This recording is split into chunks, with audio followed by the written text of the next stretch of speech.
everybody, it's Caroline here. Welcome back to my channel. I am working with the January Best of Both Worlds kit again today, and I am working on the washing line challenge, which is why I was saving these 2 tags and this banner piece from the pink fresh paper. I've actually realised I've got another banner piece, which is really good. So I'm going to get set at creating the layout for this challenge. Really looking forward to it. I haven't worked with the kit for a few days. I'm a little bit behind on the challenges, but we've been away in our little camper van, and so I'm going to tell a story about being away in our little camper van. So I'll pop you on fast forward and get some elements pulled together and get creating. Okay, so the first thing I know I want to do is definitely cut out and use the tags and the banner pieces from the pink fresh paper. If you remember, I almost used them up on a previous layout, but I knew that this washing line layout challenge was coming and I knew that I wanted to include them on there, so I've got to make sure I do. So that's what I'm doing here. I've just trimmed them out from the background paper, and now I'm just cutting them out to their normal, to their actual size, no border or anything. And I'm choosing on this layout not to add any ink at all. I'm just leaving the paper exactly as is. But what I will be doing, because I am using that washing line design, I'm going to be using my hole punch in a short while to punch the holes out of the tags, so that I will be able to thread some twine through the holes and use those to effectively hang the pieces from the washing line. So there are the pieces that I know I want to use. I'm going to use 2 photos from a recent trip away, as I mentioned earlier. Those are sized at just slightly smaller than 3x4 with the border, because of trimming off the excess from the Canon selfie printer.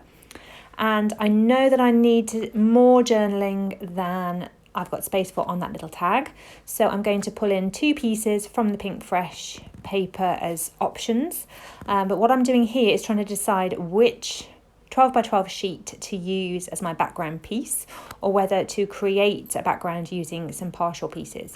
I know that I don't want to use plain cardstock. I do want a patterned background, so I'm just having a look at what I've got left.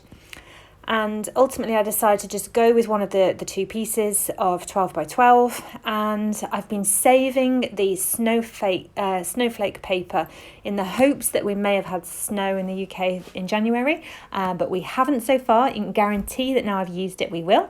But part of the story from this night away is that it was really cold, and we actually opted to go to a campsite with hookup so we could use our electric heater for that night. So I thought, even though it wasn't snowy, it was very frosty, very sparkly with frost all on the ground, so it works well anyway to use it for this this page.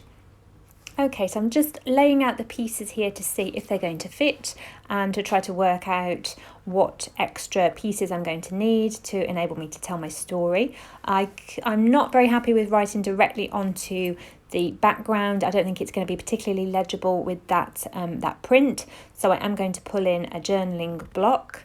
I'm looking through all of the cut apart sheets from the collection, from the kit at the moment, but in the end I'm going to decide to just stick with the pink fresh because the colours just work so well together.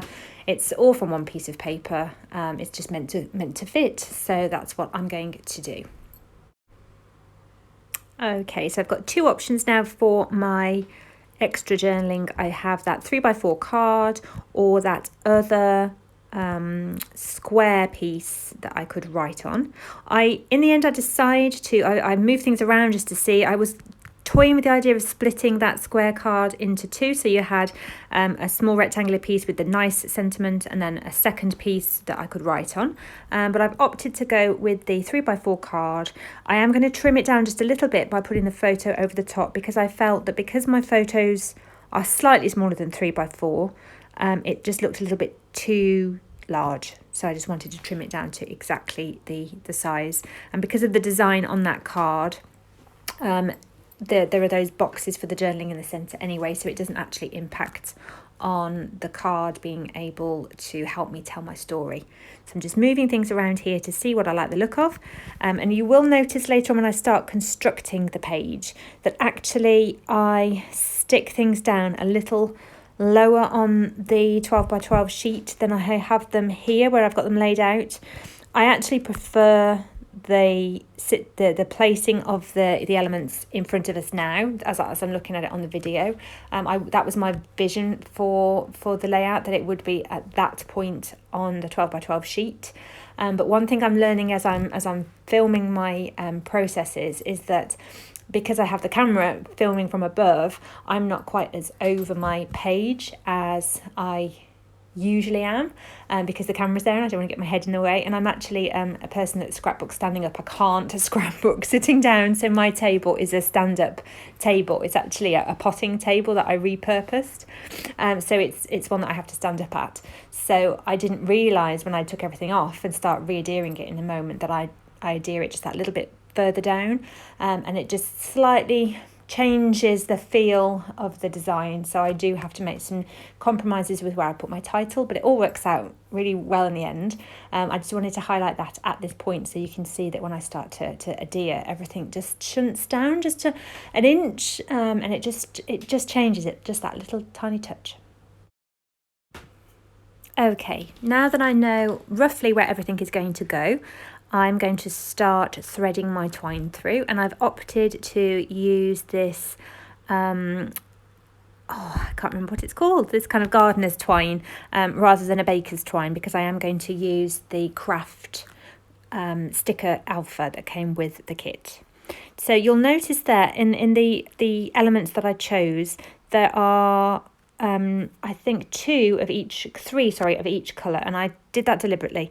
I wanted that balance of the colours across the line. So there are 3 of the green elements, there will be 3 of the blue elements, and that kind of browny orange colour is actually represented 3 times. There's one on the tag, there's that little piece over there on the left, and there's that small circle of it, just that little dot of it on that 3x4 card. And that's all you needed, I think, for it to really feel balanced, for those colours to feel balanced across the page. And that is another reason why I opted to go with the grey journaling card rather than that one you can still see up on the top left, that nice, because I didn't have a third representation of that more khaki green on that nice card that I could incorporate on this page. So I opted for the grey that just kind of settled into that off-white background paper. Okay, so I've got everything adhered down now, apart from that tag that I'm going to be writing on and that blue piece. And I'm moving that around, and it's when I'm trying to incorporate that longer blue piece that I realise something's gone slightly wrong with my placements, because now it all feels a little bit too heavy down towards the bottom of the page. So as I'm moving that around, I know I'm either going to not use it, or I'm going to have to change my design from the original sketch, because the sketch actually had the title running along underneath the washing line. So here I'm thinking, I could put it at the top as part of my title, but I really wanted it to hang, so I am going to opt for it to hang, but just move that title from underneath the washing line to above the washing line. And as I said, it works out really, really well in the end. I want to add my journaling onto that 3x4 card and the tag, but I want the tag to be popped up on pop dots. So I'm going to just scribble a little bit of journaling onto that tag first before I stick the pop dots on the back, because I've learned from previous mistakes of sticking things down with pop dots and then having to write on them and my handwriting not being the best. So that's why I did that there. And I've just got a few final pieces to thread that long strand of twine through before I secure it on the ends with a little bit of adhesive to make some nice arty loops, and also some tiny attacher staples just to secure the ends firmly down so that it's nice and tight on the page.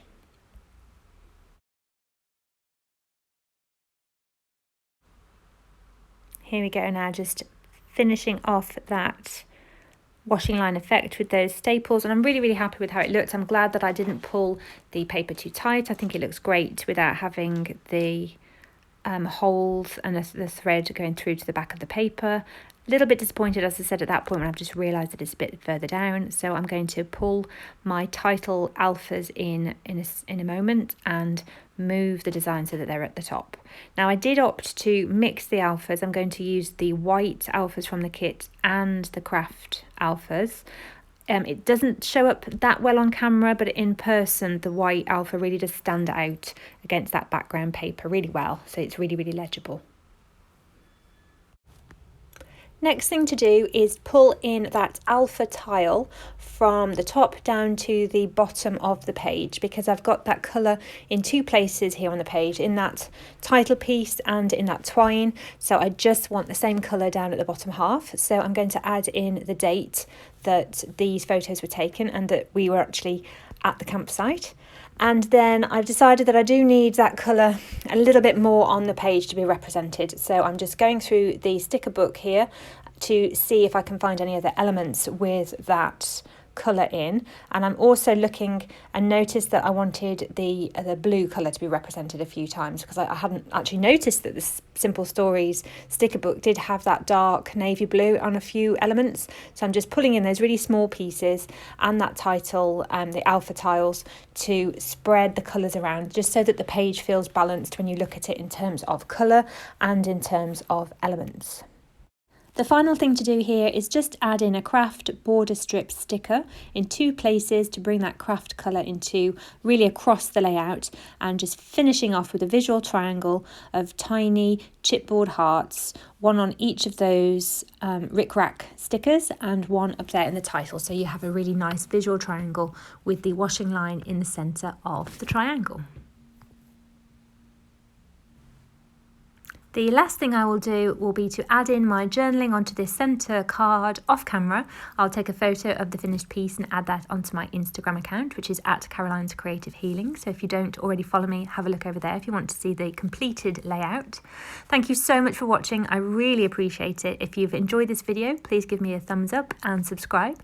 And thank you again. Take care, and I'll see you again soon. Bye.